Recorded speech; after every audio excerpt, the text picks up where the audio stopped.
For the last couple of years, the San Diego Padres, at least to me, were the team that didn't care about your so-called unwritten rules. Fernando Tatis Jr. obviously had a little something to do with that, considering in just 2 years he's become one of the more recognizable names in the game. Manny Machado has never been a big play-by-the-book kind of guy throughout his career, and the Padres as a whole have just kind of seemed to take on with this sort of careless style of play. Now, Fernando Tatis Jr. and the Padres, of course, did not invent this way of playing baseball.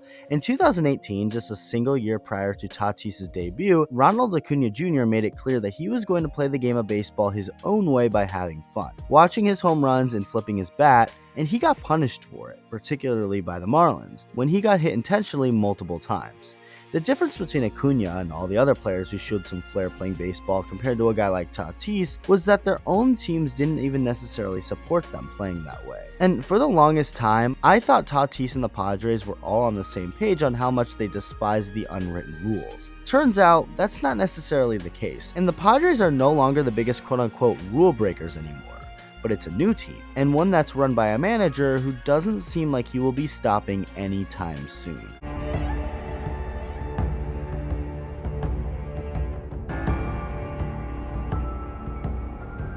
The San Diego Padres never truly had Tatis's back. After the whole 3-0 count Grand Slam controversy in 2020, Padres manager at the time, Jace Tingler, took the side of the opposing manager who hated what Tatis did, the same manager who immediately told his pitcher to throw behind the next batter up, Manny Machado. And this is something that we've seen across baseball too many times. In 2021, Yermin Mercedes pulled a Tatis, swinging at a 3-0 count from a position player in a blowout, connecting for a home run. The opposing team, the Twins, were not happy about it, and after the game, White Sox manager Tony La Russa took the side of the Twins, not his own player. And when Mercedes was eventually thrown at intentionally by the Twins, La Russa said he didn't have a problem with his own player getting thrown at. What's going on here? There are lines to be crossed and unnecessary things to do in baseball, for sure. But to make sure you're scoring as many runs as humanly possible in a game is not one of them. The Padres, the team that seemed like they were so pro playing the game however you want, to an extent of course, well, it turns out they are not like that at all. Jace Tingler is no longer the manager in San Diego, as they decided to let him go and bring in now former Oakland A's manager Bob Melvin. Nothing has changed. Bob Melvin is a really good, dare I say great manager, and has proven himself with his many years in Oakland. He led some really good teams to October, many of which were teams that had little to no expectations. He seems to get the most out of his players, and he's smart, so maybe this can really be a good fit for the Padres. Regardless, Melvin was not having it when the opposing San Francisco Giants decided to bunt with a big lead late in the game. I'm not going to go too in depth over why it was okay for the Giants to do that, because I made a video on that situation entirely that you should go check out if you haven't already.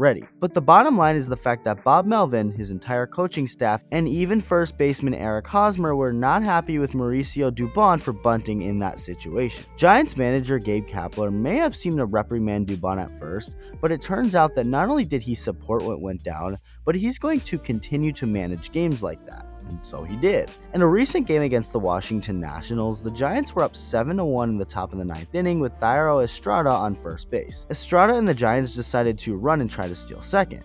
Brandon Crawford ended up hitting a single, which led to Estrada being thrown out at the plate, but that did not stop the Nationals from getting livid at the Giants. Alcides Escobar of the Nationals started screaming at Estrada in the Giants dugout, so did Nats manager Dave Martinez, and things got a little heated. After the game, this is what Dave Martinez had to say. They did some things that, we felt like it was uncalled for. You guys can ask Gabe Kapler about that. I'm done with it. I talked to the team about it, so we're going to play baseball the way we play. To sum it up, Gabe Kapler believes that no side should ever stop competing no matter what the score. That it's okay to keep playing hard when up by a lot because there's no clock in baseball, but it's not only about that game in particular, but also getting the bullpen arms throwing more pitches so it affects them the next game and beyond. It's a whole thing. The unwritten rules are meant for little kids, not millionaires playing with millions of people counting on them. And that's it. Giants outfielder Austin Slater had some valid stuff to say after the game as well. I don't think it's surprising. I think there's some old school unwritten rule, like whatever you want to call them. The way I see it is they have two of the best hitters in the league coming up the next inning. Soto gets on and then Cruz hits a homer.